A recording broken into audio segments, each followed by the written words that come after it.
స్నేహితుడవు నా యేసయ్యా, ప్రాణ స్నేహితుడవు నా యేసయ్యా, నిజ స్నేహితుడవు నా యేసయ్యా, ప్రాణ స్నేహితుడవు నా యేసయ్యా.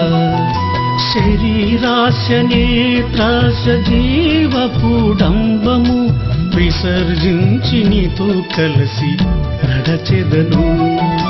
శరీరాశ నేత్రాశ జీవపుడంబము విసర్జించి నీతో కలిసి నడచెదను.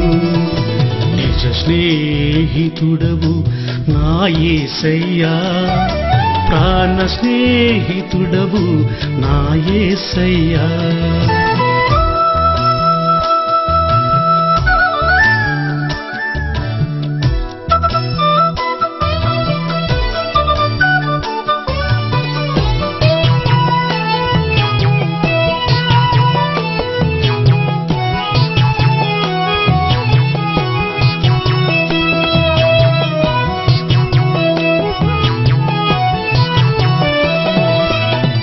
ధరణిలో కష్టాలు నన్ను కృంగదీసిన పరమున పొందెదను నిత్యానందము. ధరణిలో కష్టాలు నన్ను కృంగదీసిన పరమున పొందెదను నిత్యానందము. ఇహలోక బంధాలు దూరమైపోయిన పరలోక సంబంధము తప్పక దొరకును. ఇహలోక బంధాలు దూరమైపోయిన పరలోక సంబంధము తప్పక దొరకును. నిజ స్నేహితుడవు నా యేసయ్యా, ప్రాణ స్నేహితుడవు నా యేసయ్యా, నిజ స్నేహితుడవు నా యేసయ్యా, ప్రాణ స్నేహితుడవు నా యేసయ్యా. క్రీస్తునందు ప్రియమైన ప్రార్థనా టీవీ ప్రేక్షకులందరికీ ప్రభువును మన రక్షకుడైన యేసు క్రీస్తు వారి ఘనమైన ప్రశస్తమైన నామములో మీ అందరికీ శుభవందనాలు తెలియజేస్తున్నాను. బాగున్నారండి? చాలా సంతోషం. రండి మనము వాక్యపు లోతునకు బయలుదేరదాం.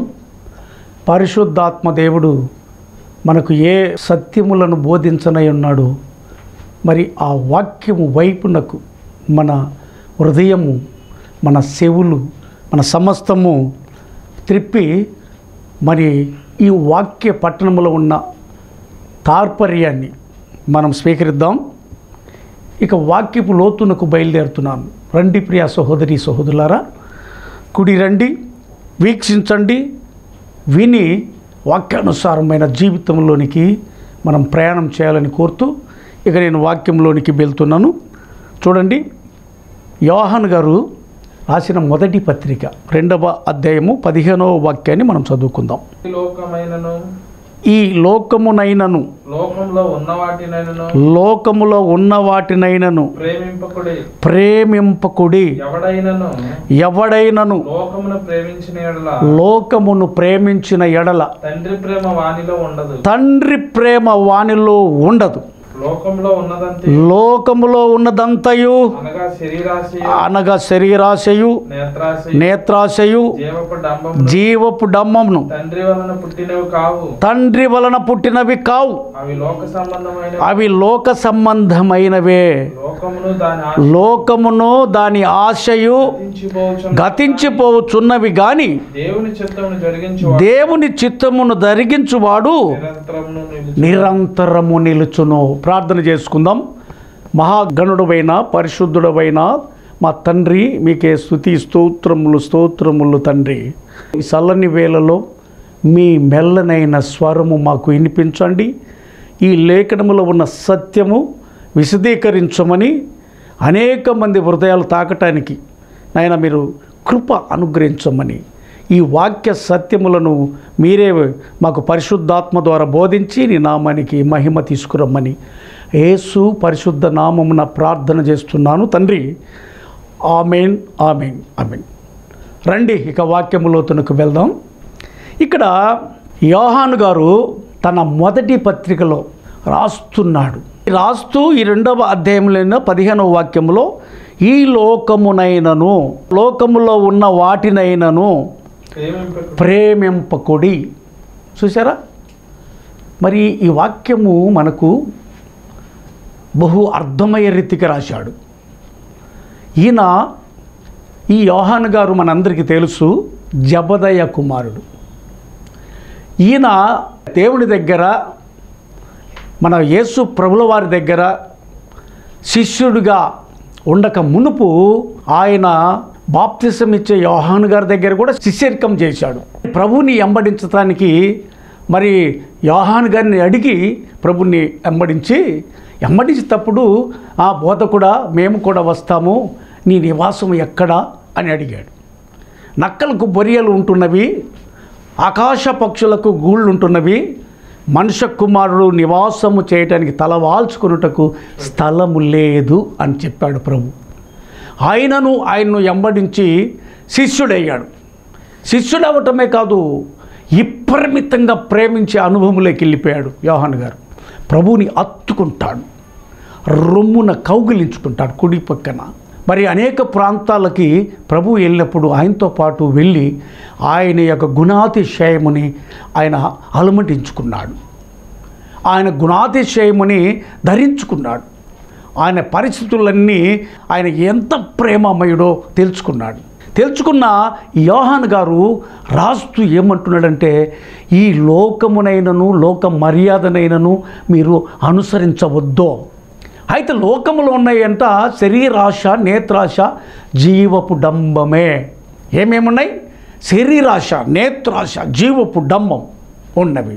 వీటితో మీరు విలీనం అవ్వకూడదు, వీటితో మీరు ఏకీభవించకూడదు అంటూ ఇవన్నీ ఏమవుతున్నాయంటే, లోకములో ఉన్న వాటినైనను ప్రేమింపకుడి.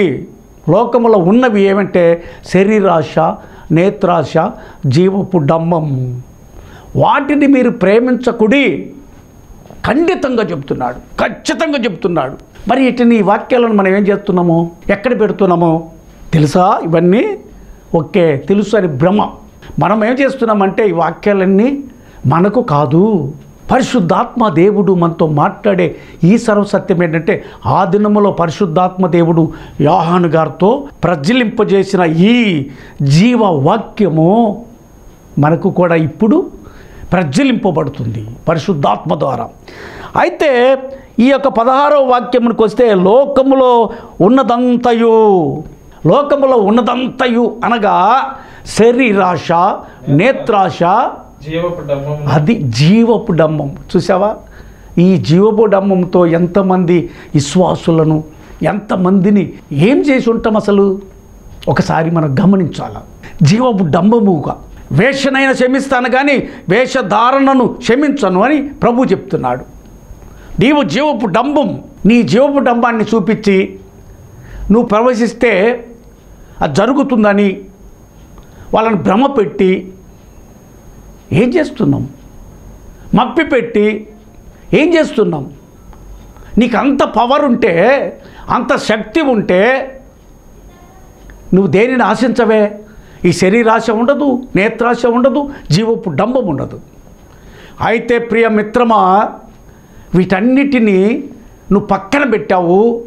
ఏం చేస్తున్నావంటే నీ ఎదట ఉండాలని చాలా తక్కువగా చూస్తున్నావు.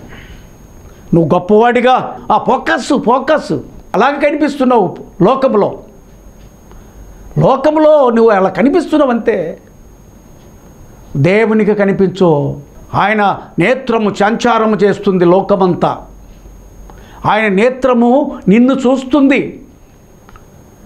నువ్వు చేసేవన్నీ చూస్తున్నాయి, నేను చేసేవన్నీ చూస్తున్నాడు దేవుడు. కనుక 17వ వాక్యం, లోకమును దాని ఆశయు గతించిపోవుచున్నవి గాని దేవుని చిత్తమును జరిగించువాడు నిరంతరము నిలుచును. ఇది వాక్యం. నువ్వు నిలిచే అనుభవంలో ఉన్నావా? గాలికి చెదరగొట్టు పట్టువలే ఉన్నావా? ఏది నీ స్థితి? నా ప్రభువు తూర్పార పట్టాడంటే ఆయన చేతిలో చాట ఉంది. ఆయన తూర్పార పట్టాడంటే నీ స్థితి ఏమిటో తెలుసుకో. ఈ లోకముల్నే ఎలాగ ప్రవర్తిస్తున్నావో, ఎలాగ జీవిస్తున్నావో, నీ సహోదరుల దగ్గర నువ్వెంత అతిశయపడుతున్నావో, ఎంత గొప్పవాడినని ప్రదర్శిస్తున్నావో తెలుసుకో. పరిశుద్ధాత్మ దేవుడు ఇప్పుడు నీకు బతిమిలాడి చెప్తున్నాడు, తెలుసుకో. జీవపు డంబం ప్రదర్శిస్తున్నావు, శరీరాశ కలిగి ఉన్నావు, నేత్రాశ కలిగి ఉన్నావు. ఇవన్నీ కలిగి జీవిస్తున్న నీవు నీ స్థితి ఎట్లా ఉంటుంది, ఏ పరిస్థితుల్లో ఉంటావు? ప్రభువు నిన్ను ఎట్లా లెక్క చూసేది ఎలాగా? నిన్ను ఎలా బల నమ్మకమైన దాసుడా అంటాడు? జాగ్రత్త మిత్రమా, మనం ఏదో చేస్తున్నాము, నేను వాక్యం బోధిస్తున్నానయ్యా, నేను సేవ చేస్తున్నానయ్యా, ఇదిగో ఈ సంఘాలు కడుతున్నానయ్యా, ఇదిగో మా చర్చి ఇంత పెద్ద చర్చి, లేకపోతే ఇంత గొప్ప చర్చి, ఇదంతా ఎవరిది? నువ్వేమైనా పెట్టావా? అసలు నీ దగ్గర ఏమైనా ఉందా పెడతానికి? ఎట్లా దేవుని ప్రజలను నువ్వు చెప్పే డంబమైన మాటలు, ఆ యొక్క సాతానుడు పలికిన మాటలు, వాటి వల్ల సాతానుడు ప్రభువుని ఏమన్నాడంటే, నువ్వు ఒక్కసారి నాకు సాష్టంగా పడు, ఈ లోక భాగ్యం అంతా నీకు ఇచ్చేస్తాను చెప్పాడు కదా, మనకు తెలుసు ఈ వాక్యం. అట్లాగా చేస్తున్నారు. నీ గొప్పలు అన్నీ ఉంటే నీకు ప్రభు చేసిన అద్భుతాలలో నువ్వు ఒకటన్నా చేసావా? గుర్తుంచుకోవాలి. మనం చేసే పద్ధతులు ఏమిటి, మనం మాట్లాడే మాటలు ఏమిటి, మన తలంపులు ఏమిటి, ఎతటి వ్యక్తి ఎడల ఎట్లా ఉన్నాం, ఏ స్థితిగతులు కలిగి ఉన్నాం. నిన్ను వల్లే నీ పొరుగువాడిని ప్రేమించుమో, దేవుని వాక్యము. ఇది తెలీదా? నువ్వు ప్రేమిస్తున్నావా నీ పక్క వారిని? నీ ఇరుగు పొరుగు అని ప్రేమిస్తున్నావా? నీ సంఘం నుంచి పక్క సంఘానికి వెళ్తే తూర్పారబడుతున్నావు అతని మీద. ఒక విశ్వాసి పక్కకి వెళ్తే అతను ఇట్టటోడు అట్టటోడు నీకు వచ్చినట్టుగా. ఈ లోకంలో ఉన్న ఆ డమ్మము మాటలు ఎలా ఉంటాయో అవన్నీ వక్రీకరిస్తావు. ఇది మిత్రమా జరుగుతుంది. లోకాశలు కలిగి జీవిస్తున్న నీకు ఇది ఉంది. ప్రభువు దాన్ని కోరుకోవట్లేదు. ఇక్కడ మనం పరిశీలించినట్లయితే చూడు, అభిషేకం అనేది మనకు ఉంటుంది. 20వ వాక్యానికి వస్తే, అయితే మీరు పరిశుద్ధుని వలన అభిషేకము పొందినవారు గనుక సమస్తము ఎరుగుదురు. చూసారా? అభిషేకం, దేవుని అభిషేకము పొందినట్టయితే నీవు దేవుని ప్రణాళికను సమస్తమును వెరుగుతావు. పరిశుద్ధాత్మ దేవుడు నీవేం చేయాలో, ఎట్లా ఉండాలో, ఎట్లా నడవాలో, ఏ పనులు చేయాలో, దేవునికి ఏది ఇష్టమో, ఆయన చిత్తము ఏమిటో, ఆ సేవ దృక్పథం ఏమిటో, ఇవన్నీ తెలుస్తాయి దేవుడి అభిషేకం పొంది ఉంటే. మరి నీవే అభిషేకం పొంది ఉన్నావు, ఇలాంటి పనులు చేస్తున్నావు? పేదలను కటాక్షించే ఆలోచన ఉంటే నువ్వు అభిషేకం పొందినట్టు. దేవుని అభిషేకం ప్రభు అంటాడు, పేదలను కటాక్షించుమని. పేదలను కటాక్షించువాడు ఆ యెహోవాకు అప్పిచ్చువాడని లేఖనం సెలవిస్తుంది. చదవటమేనా? ఆచరించేదేమనుందా? అనుసరించేదేమనుందా? దేవుని బిడ్డలారా, ఇది వాక్య స్పిరిట్. దేవుడు మనకు 3.5 సంవత్సరాలు బోధించిన సువార్త మజిలీ ఇది. ఆయనతో పాటు తిరిగినటువంటి యోహాన్ గారు, ఆయన శిష్యుడు ఈ విధంగా రాస్తున్నాడు. చూసినట్లయితే కంటిన్యూ చేసినట్లయితే మనము 21వ వాక్యం,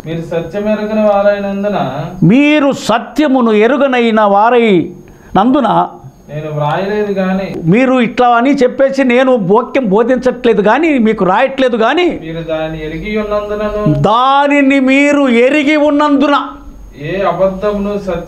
ఏ అబద్ధియు సత్య సంబంధమైన కాదని ఎరిగి ఉన్నందునను మీకు వ్రాయిచున్నాను, మీకు పరిశుద్ధాత్మ బోధిస్తున్నాను. చూసావా ఎంత గొప్ప మాటలో. ఇక్కడ చూసినట్లయితే 27వ వాక్యానికి వస్తే, అయితే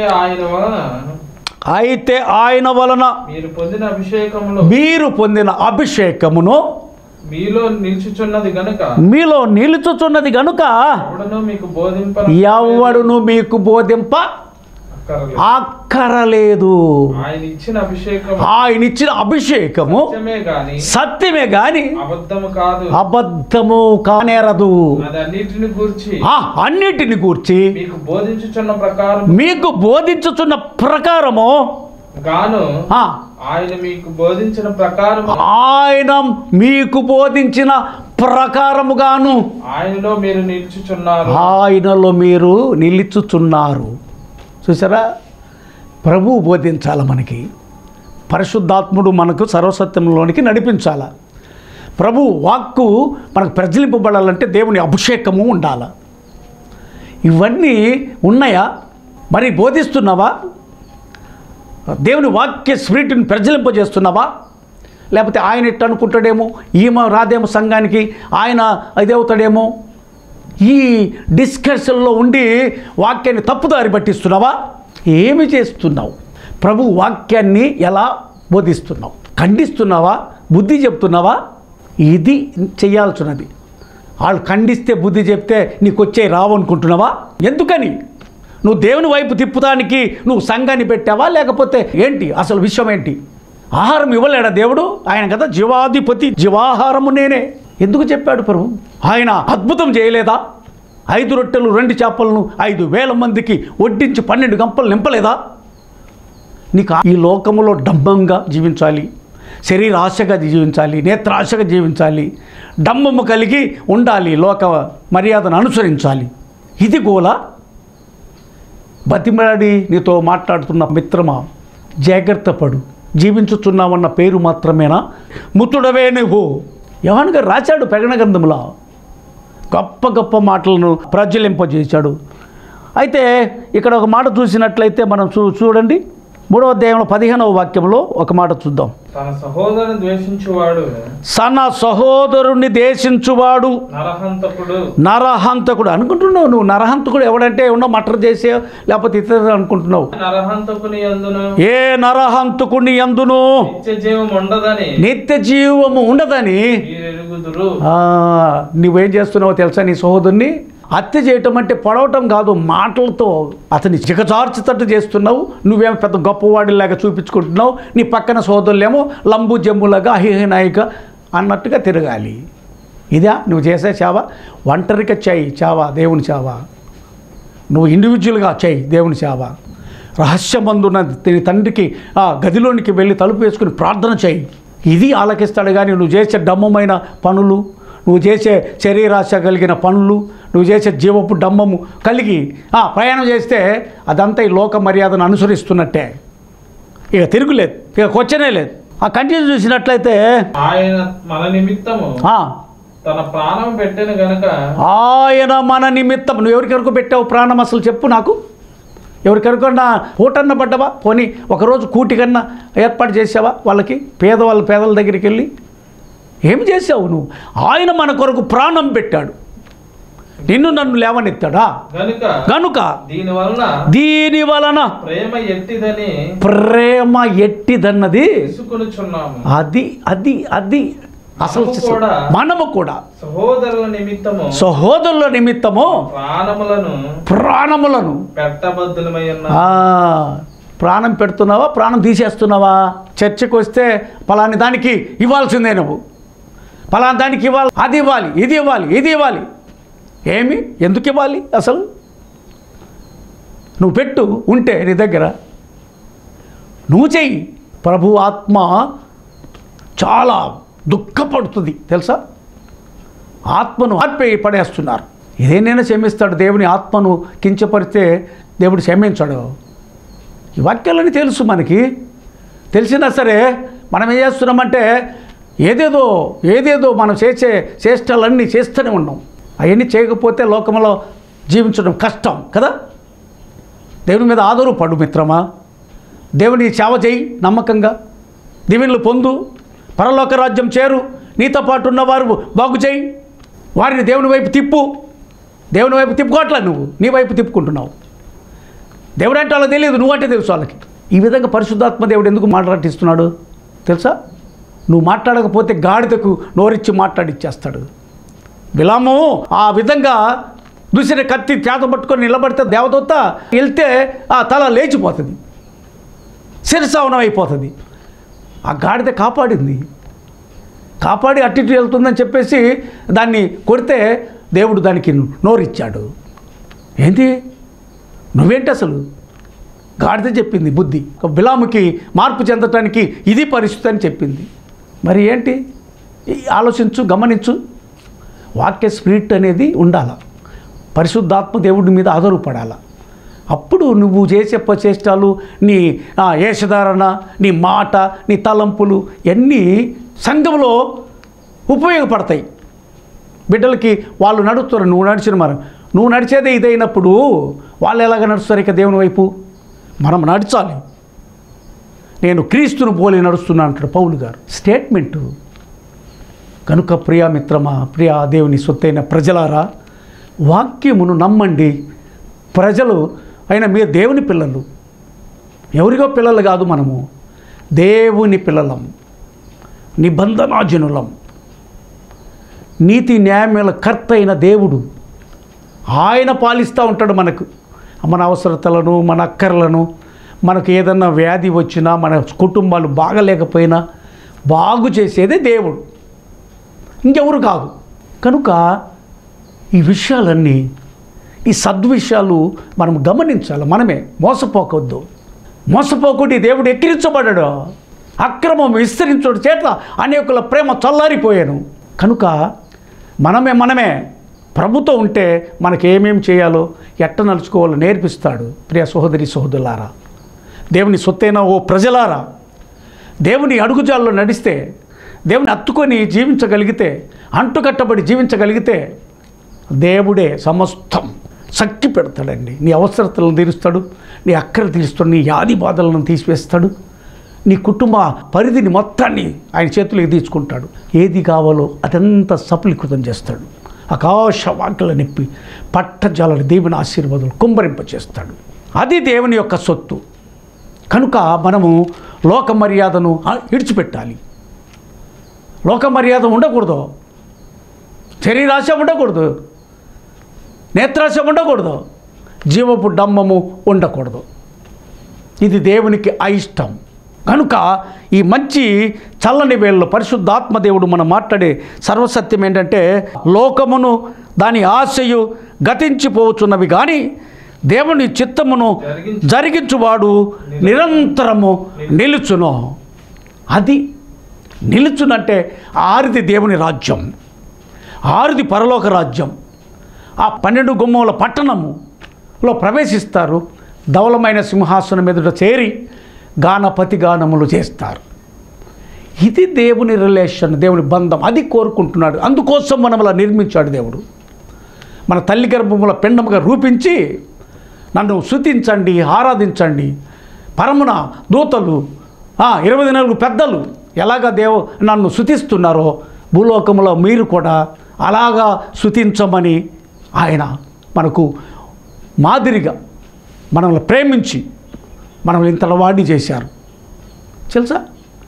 ఇంత స్థితిలో ఉన్నామంటే ఆయన దరిద్రుడై మనమల ధనవంతులను చేశాడు. ఇంకేమి సంపాదిస్తావు లోకములో? ఇంకేంటి ఎంత సంపాదించినా ఏం కట్టుకుపోతాం? వెనకిటితో వచ్చేది ఏమి లేదు. మన ఎంట వచ్చేది ఏమన్నా ఉంటే చెప్పండి.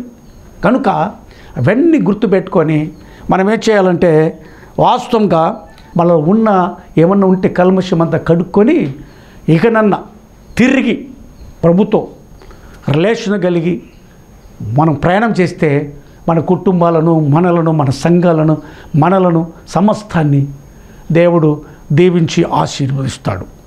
అట్టి కృప, అట్టి మహిమేశ్వరం దేవుడు మనకు దయచేయునుగాక, దేవుడు మనకు అనుగ్రహించునుగాక. ఈ వాక్యము దేవుడు దీవించి ఆశీర్వదించునుగాక. ప్రార్థన చేసుకుందాం. తల్లు వంచండి, కనులమైన ప్రార్థన చేసుకుందాం. మహాగణుడవైన పరిశుద్ధుడవైన తండ్రి, మమ్మల్ని మిక్కిలిగా ప్రేమిస్తున్న దేవ స్తోత్రములు ప్రభు. ఈ చల్లని వేళలో మీరు నాయన ప్రజలింపజేసిన వాక్య సత్యమును బట్టి, మీ మెల్లని స్వరం వినిపించిన దాన్ని బట్టి మీ కృతజ్ఞతలు. బిడ్డల హృదయాలలో ఫలింపచేయండి, విస్తరింపచేయండి. అనేక ప్రాంతాలకు మీరు తరలించండి. నీ ఆత్మవర్షం కుమ్మరింపచేయండి.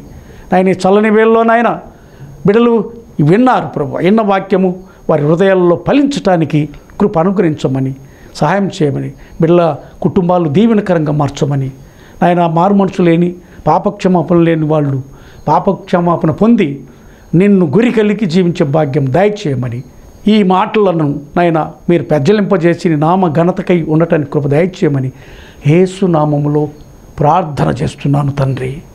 ఆమేన్, ఆమేన్, ఆమేన్. మన తండ్రి అయిన దేవుని నుండి, కుమారుడైన యేసు క్రీస్తు ప్రభుల వారి నుండి, పరిశుద్ధాత్మ దేవుని అన్యోన్య సహవాసము సన్నిధి మనకును సకల పరిశుద్ధులకును సదాకాలము తోడై ఉండునుగాక.